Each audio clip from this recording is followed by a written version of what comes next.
The psalmist says, this is Psalm 92, it is good to give thanks to the Lord and to praise your name, O Most High, to declare your steadfast love in the morning and your faithfulness at night.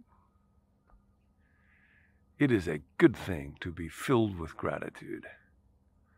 And yet we live in a world that is not filled with gratitude. David Brooks wrote recently, there's a number of studies indicating this growing negativity in our world. They looked at pop songs, this is kind of genius, over the last 50 years and found that the number of times they refer to love is been cut in half over the last 50 years.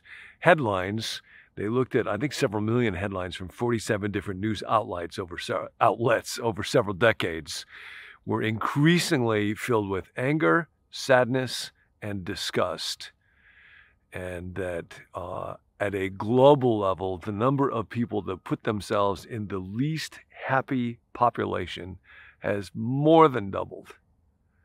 We need gratitude. It is not extra credit. It is not incidental. It is commanded very often in the Bible.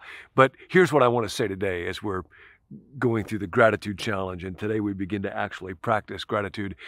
Gratitude is something that must be learned. Gratitude is a skill that we actually acquire. Often we think, well, if good things come into my life, then I'll be grateful. I remember one of my children saying when they were quite young, on Halloween, actually, when they got to have lots of candy, if God wants us to be grateful, why didn't he just give us good things all the time? Well, if you try to raise a grateful child by just giving them whatever they want all the time, it will not work too well. In fact, we must be brought up to be grateful. Margaret Visser has written a wonderful book, The Gift of Thanks. And she talks about precisely this point. It's a fascinating thing. We all know this. There are certain words that come naturally to a 2-year-old. No. Mine being the most prominent. One word that does not come naturally, thanks. Mom, thanks for this great milk. Can't believe you can produce it. Thanks so much for cleaning me up. What a mess I was. I'm so grateful. Nope. Gratitude is something that must be taught. When we have a need and then it is met, we're relieved not to be hungry or thirsty or dirty anymore. But to connect that to the goodness of another is something that children must be instructed in. And so we all know about this. If you ever were a child, when kids are real little, parents will start by saying, say thank you, say thank you, say thank you, over and over and over. And then after they've said that enough, eventually they start saying, what do you say? What do you say? And then eventually they hope that moment comes when the child will just simply spontaneously be able to say, thank you, I'm grateful.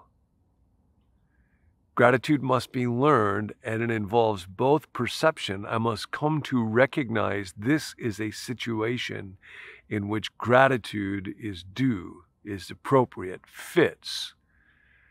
And then not only must I perceive it, but I must learn to express it. And it often seems quite awkward to us to say thank you to God and possibly to other people. And so we must grow in our capacity for this. The study that Margaret Visser cites in her book, she notes that when researchers were examining how parents trained their kids in this, sometimes they would say thank you. The parents would spontaneously to the researchers afterwards. Interestingly, moms in this particular study spontaneously said thank you about 50% of the time. Dads said thank you 18% of the time. You may supply your own commentary or humor here, Nancy. So we are learning now. This is the gratitude challenge. It's not the gratitude study. It's not gratitude reflections. We're not trying to learn about gratitude. I want to become a more grateful person. It is good. So today we begin, if you want to, the process of gratitude journaling. Now, it may simply be enough's going on in your life. You get enough gratitude that just processing these moments together is what you need. That's great. If you would like to pursue it more rigorously, I have a new journal that I got precisely for this series, just to be a gratitude journal. And Robert Emmons, who is the leading research guru on gratitude in our day at UC Davis, did what was kind of the landmark study the power of journaling about gratitude, just writing down, what am I grateful for? And today, the exercise will be to write down 3 blessings, 3 gifts, and you might simply want to begin to think about that now. You can write it down later if you'd like. What are 3 good things that have come into your life? Here's part of what Emmons writes in his book, Gratitude Works. If there were positive psychology Olympic Games and gratitude journaling was a sport, Jane Randall of Centerville, Utah would likely be the world record holder. When she contacted me a few years ago, she told me she had been keeping a gratitude journal for more than 18 years, and she had listed 18,256 blessings so far. Remarkably, she told me she tried to list each blessing only once, and that forced her to be very specific and detailed. For example, being grateful that I did not grind up any spoons in the garbage disposal today. And then he goes on to say he heard from another woman in West Virginia who had a list with more than 23,000 entrees. And then he goes on to say this: neither of these individuals had particularly easy lives, nor did writing come easily or naturally for them. Jane confided she had suffered from gratitude fatigue hundreds of times, and we will talk some about the dynamic of gratitude fatigue, because gratitude must be learned, and so we'll have to press through that. Sometimes she would have preferred to be writing a journal of grudges. Some of you are thinking right now, I didn't know that was an option. Can I sign up for that? Nope, it's not the grudge challenge, it's the gratitude challenge. She'd lost the urge to journal on several occasions, most notably when her brother-in-law took his own life. But she always came back. My West Virginian journaler grew up with an alcoholic father and emotionally distant mother. For years, she filled notebooks with depressed thoughts, was hospitalized for depression several times, and then she discovered gratitude journaling. Gratitude is always important. It may come most easily when good things come into our lives, but actually, it's probably the most important when we're facing difficulty, challenges, setbacks, obstacles, failure, and pain. So today, what are 3 blessings? What are 3 gifts that have come into your life?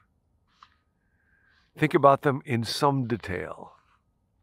Why is that a good thing? What is the meaning of this for you?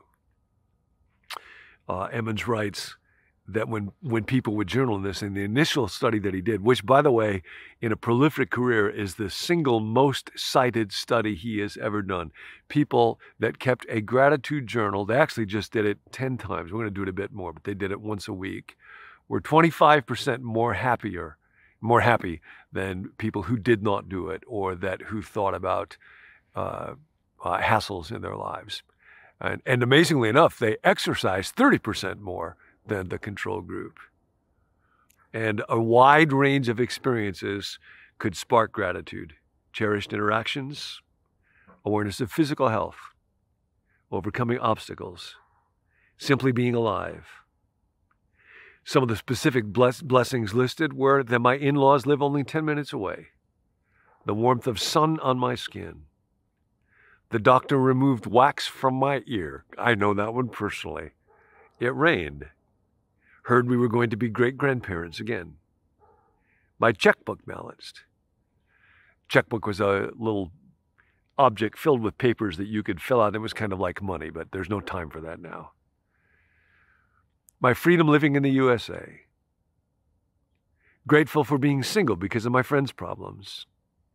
My life, considering that I almost lost it because of domestic violence. So now today, what would they be? One of them for me was the life of a man named Steve Douglas. Steve was from my home church, Temple Baptist Church in Rockford, Illinois. Was in my parents' Sunday school class. Remarkable person, the kind of person that would inspire you. Went to MIT and then to Harvard, made very little money because he ended up devoting his whole life to what is now known as Cru, used to be called Campus Crusade for Christ, to try to point other people towards God. And I just found out last night that Steve just passed away.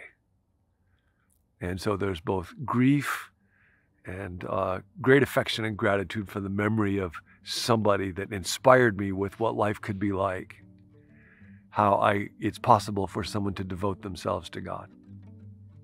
So what are those blessings? And the idea now is that savoring them, thanking God for them, will help open my eyes to be more aware of blessings through the day, so that I can learn to be grateful, so that I might overflow with generosity and love for others, and life might be a gift and not a burden.